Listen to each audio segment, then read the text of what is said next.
Hello everyone, I hope you all are having a good day.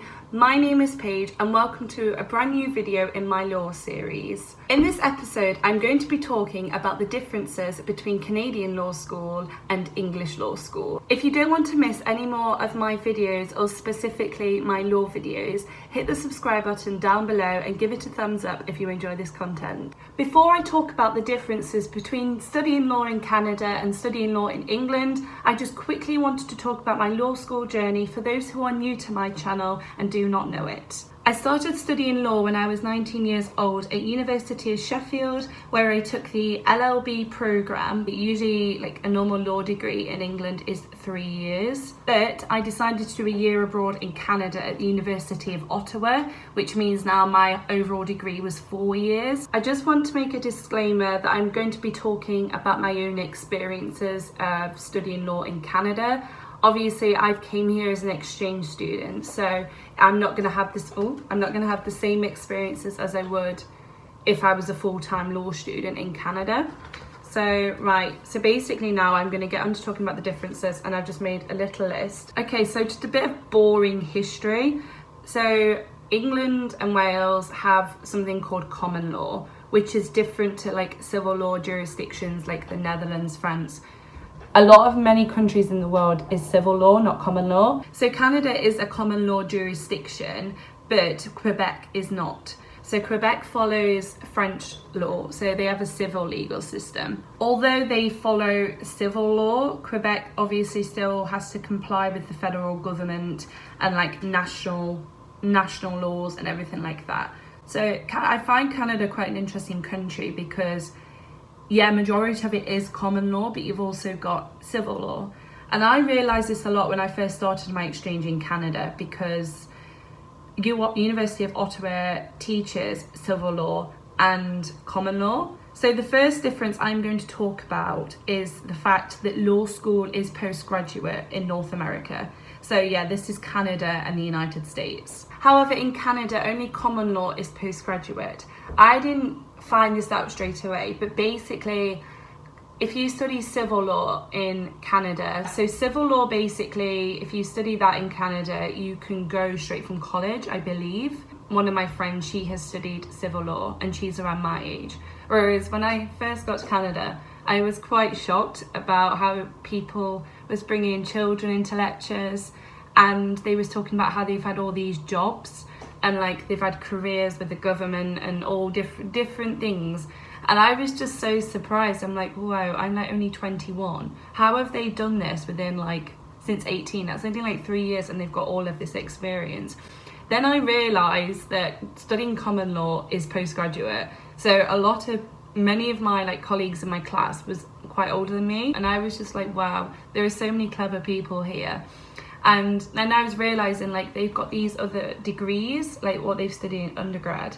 So like, because we go to like law school at university straight from like A-levels. Should England make law school postgraduate like they do in Canada, or should Canada make people go to law school like straight after college and it should be undergrad? I don't know. I think there's pros and cons for it. So I think with being at postgraduate, you've got this other knowledge from your degree, like I was saying, like all these other experiences, you've gone to work, you've had a job. Not actually sure which I prefer. I kind of like both because I've had like a flavour of Canada and obviously being an English law student. I don't know how it would work in like how it would operate if that would happen in England, if they'd completely just changed the idea of law school and made it postgraduate. Something that is interesting in North America is that most students that apply to go to law school have to take the LSATs, whereas this is not the case in England. We do not have an LSATs test to go to law school. We apply to study law at university straight from A-levels. So we've done a personal statement through UCAS, and so although we like nationally in England we do not have like LSATs for law to study law. However, some universities have basically have a law like nationals admissions test called the LNAT. So some universities in England have this test, which I guess it's kind of similar to the LSATs, but not every university that does law has it. So off the top of my head, I know Durham University has the LNAT. I think University of Nottingham does. Oxford University, London School of Economics. I don't think there's many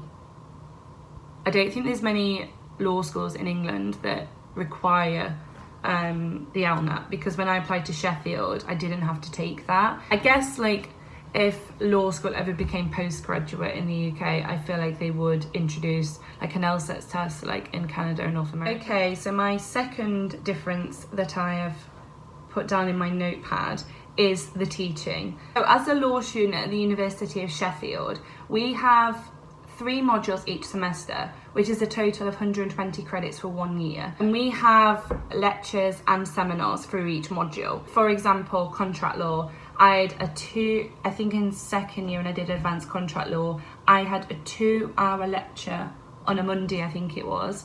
And then I would have a seminar for it like every so often. However, the differences in Canada, that they have modules, but you know, they teach it differently. Some modules that I've taken have been lecture style. So in semester 1, I took immigration and refugee law. I think it was a 3-hour lecture every Monday morning, and that was it. Like there was no seminar with it. So since being in Canada and studying at U Ottawa, I have had a different mix of seminar and lecture style teaching. And I think from studying here, I've actually academically in my grades, I've done better with the seminar style teaching, because I think with the seminar based ones, you can really critically think about the area of law you are discussing. And I feel like for an essay based topic, or you know, if you're writing a big paper, I feel like that is really useful. Lecture style teaching in Canada, well at U Ottawa anyway, there is more people in the classroom, whereas in seminar style teaching you kind of have less people. It's more 10 to 15 people, or 3 or 4, whereas with a lecture you would get at least 30 people, or there'd probably be more. So generally I do think that from being an exchange student at University of Ottawa, that law school in England and in Canada has an active style of learning. The classes at University of Ottawa have tended to be longer than the ones at Sheffield. But I think that's due to the fact because it's either lecture style or seminar based teaching. But another thing that I have found interesting at U Ottawa is the lectures are earlier than they are at home. So I've never had a lecture. I've hardly, being at Sheffield, I've not had many 9 a.m. lectures. I've been quite fortunate with that. But at U Ottawa, they start uni from 8:30 in the morning. Or even 8 a.m. I've had an 8 a.m. class before. I don't mind getting up early, but if I get up early, I like to study. But going to classes, I prefer midday or afternoon, so I can get my work done in the morning, and then I can just basically finish in the evening. Even the lectures can be later. Last semester, in the fall semester, I had a lecture from 7 till 10 p.m. at night. That was actually ridiculous. I was so tired. I would have my dinner, and I'd be so sleepy at 6 p.m, and then I'd have to get ready to go to class. So the third difference I want to talk to you about is the dreaded assessments.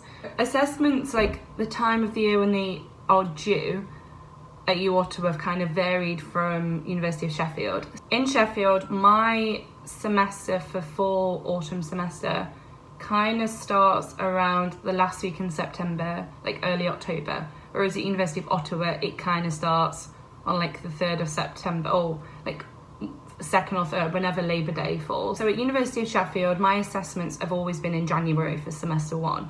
We've not done them before Christmas.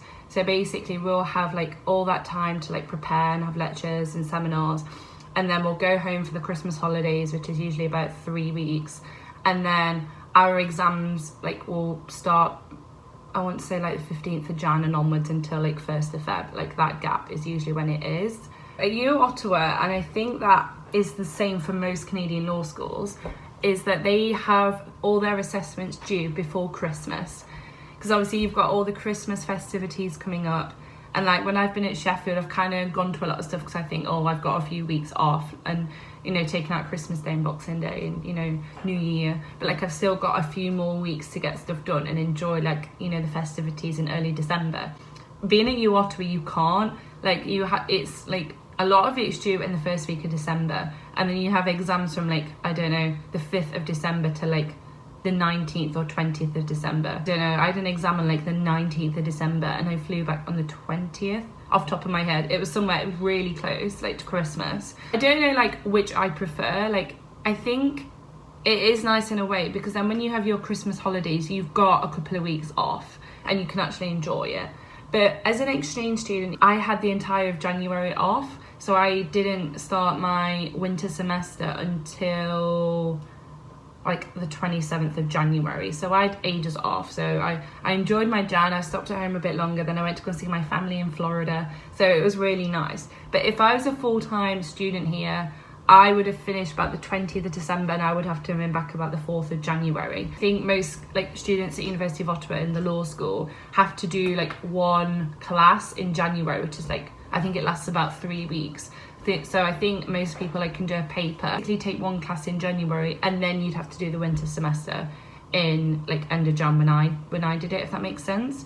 But obviously because that system's different at Sheffield, so Sheffield was like, oh, you know, you don't have to take a January course because we don't do January courses, like it's structured different. I like coursework, so if some of the like modules at Sheffield they can either be 100% paper or coursework, 100% examination, or they could be like 50-50. Like some other degrees kind of are split, like I don't know, they can have 10% like 1,000-word paper, or you know, and then 50% exam, and then I don't know, like 20% presentation. They can be more split. Majority, like usually in the law school, it's either 100% exam or one or the other. It's really that it's split up into different percentages, if that makes any sense at all. So like here they've done like a lot, like my seminar based classes was like, I don't know, it was like 90% paper, then there'd be a 10% participation grade because they want to like assess you on like how you participate in the class, what your thoughts are, how you debate, all that sort of stuff. So if a module back home is 50-50, 50% coursework, 50% exam. So, and I think the coursework is usually due around November, so that's due before the exam. Now I'm going to talk to you about the difference between exams in Canada and in England. So studying in Sheffield, I have had a lot of examinations. So sometimes the professors are really nice and they give us a statute list, and then, you know, we can take like a case listen, so remember the year and all that to reference in the exam. That is great, but you can't take your notes in or anything, like it's completely closed book. But when I came to U Ottawa and they told me about the exams, but I think it was about October time, and they was telling us that we would be assessed, they was like, oh yes, this is open book. And I'm like, what? Like I've never heard of that before. I've never had an open book exam in my life. And I was quite shocked when the lecturers and professors was like, yeah, so you can take your notes into the exam. Like I don't know about textbooks, like well, for my medical law I could take my textbook in, but I don't think for insurance you could, if I remember. But my insurance lawyer exam this semester was online anyway, so that was all different. So you know, you could take your notes into the exam, and like I remember telling my dad, and he was like, oh, have you memorized, have you got your cases ready and all your, you know, arguments? Yeah, like I've prepared, but I can take my notes in. And I think he was like, what? Like, when can you take a notes into the exam? Open book exams are more of a thing here. I don't think there's many classes at University of Ottawa where they're closed book. And that's kind of all this, like this experience being on exchange, learning about open book exams has got me thinking, you know, which is better? Because yeah, open book exams sound easier, but in a way I think I've actually found them harder, because you've got that thing in back of your head like, oh, I don't need to revise as hard because it's, you know, it's not closed book, I can reference my stuff. But I feel like with open book, I think they are testing, you know, your interpretation of the law. They want to know how you understand it. Like understanding it is more important. They're not really bothered as much about you memorizing it. They want you, it's how you respond to it. What is your approach to it? Which I find quite interesting, because at home they want that and the memorization, whereas here they're more focused on, you know, your understanding.